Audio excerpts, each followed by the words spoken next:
පුතා තමයි අපේ හැමදේම. පුතා ඉපදුන වෙලාවේ තාත්තා තමයි ගොඩාක්ම සතුට වුණේ. පුතාට හොඳම තොටිල්ලක් ගන්න ඕනේ කියලා කඩවල 100ක විතර ඇවිත්තා. අන්න තාම තියන් ඉන්නවා ආයේ පුතාටත් ඕන වෙයි කියලා. මතකද?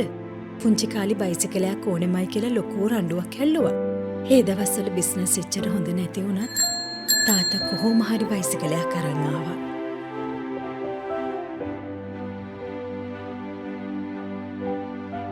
ඒ ලෙවල් ඉවර වෙද්දිම තමයි පුතාට ගෙයක් අරන් දෙන්න ඕනේ කිව්වේ.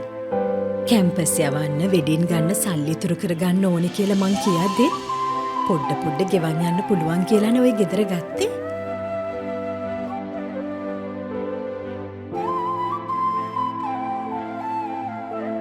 තාත්තේ අපාර්ට්මන්ට් එක නම් මාරම ලස්සනයි. අපි දෙන්නට නියමට මැච් වෙනවා. thank you තාත්තේ. දෙමව්පියෝ දරුවන්ට දෙන්නේ හොඳම දේවල්.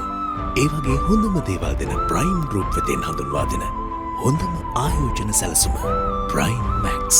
ලොකු හීනවලට පොඩ ගෙවන්න.